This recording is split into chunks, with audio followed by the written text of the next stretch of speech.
Bonjour à tous, aujourd'hui je vous retrouve pour une deuxième démonstration. Sur cette fiche, je vais rédiger deux démonstrations, la dérivée de l'inverse et la dérivée du quotient de deux fonctions. Mais avant toute chose, qu'est-ce qu'il faut faire?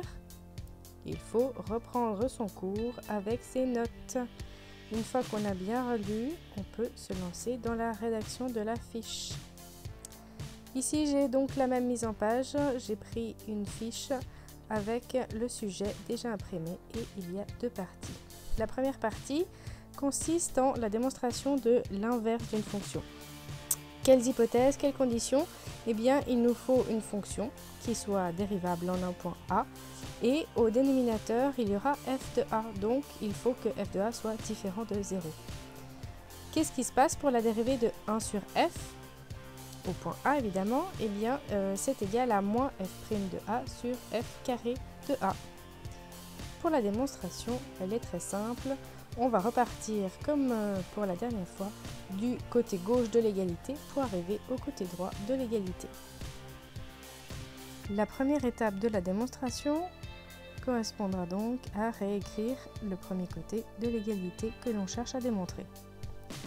On appliquera ensuite la définition du nombre dérivé, non pas en f de a, mais en 1 sur f de a. Quelle est la définition du nombre dérivé? Ici, c'est donc la limite quand x tend de 1 sur f de x moins 1 sur f de a sur x moins a, comme d'habitude.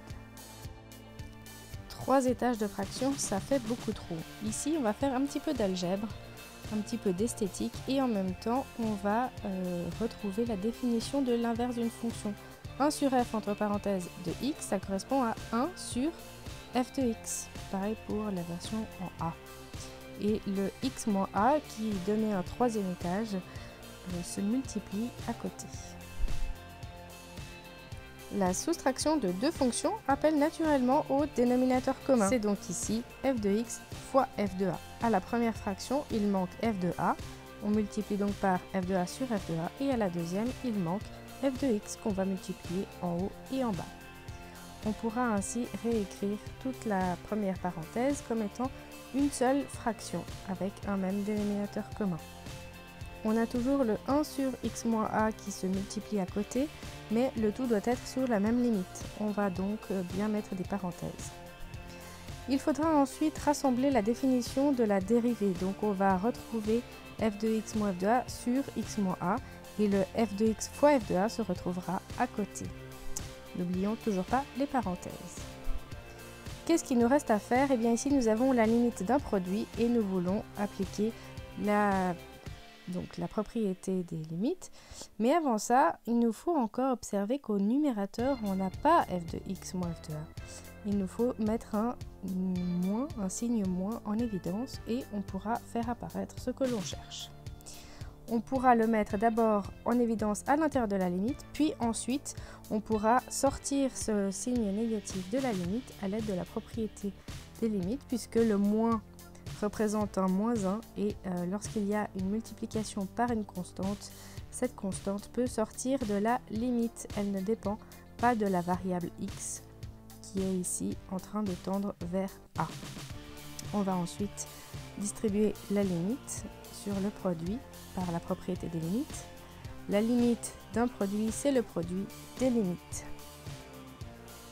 On a donc le moins qui sort de la première limite et on retrouve notre limite quand x tend vers a de f de x moins f de a sur x moins a qui multiplie la limite de 1 sur f de x et on peut encore séparer cela avec une autre limite pour 1 sur f de a.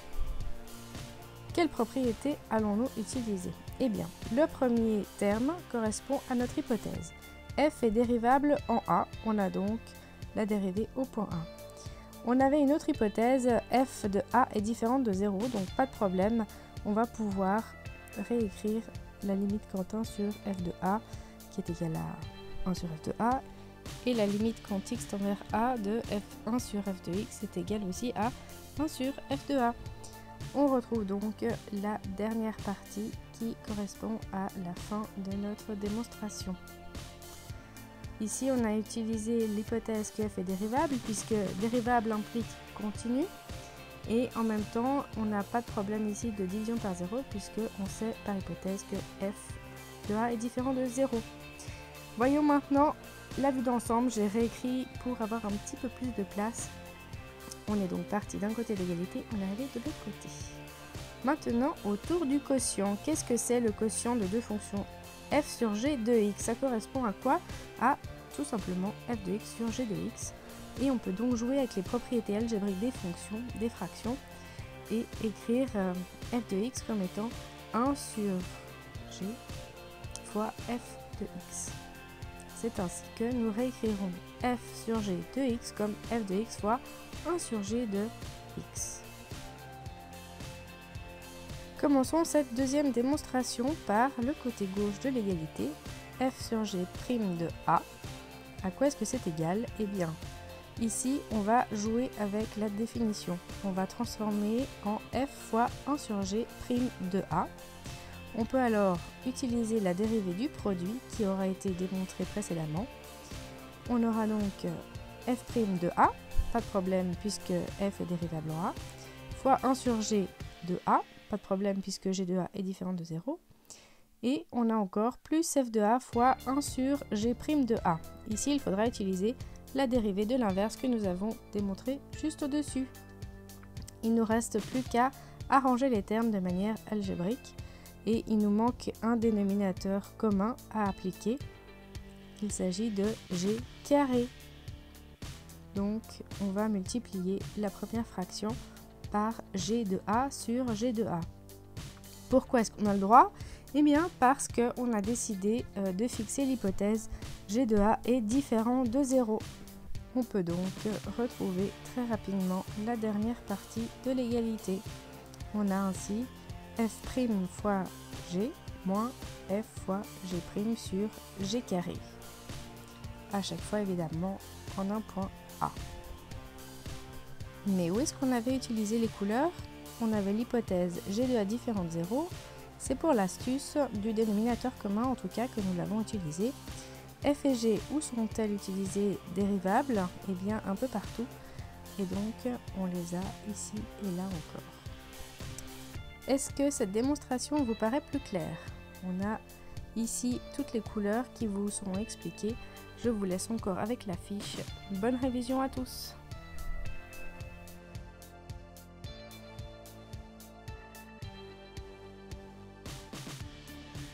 Vous avez envie de réviser un autre théorème? N'hésitez pas à vous abonner à cette chaîne. Ici, j'en ai déjà un autre.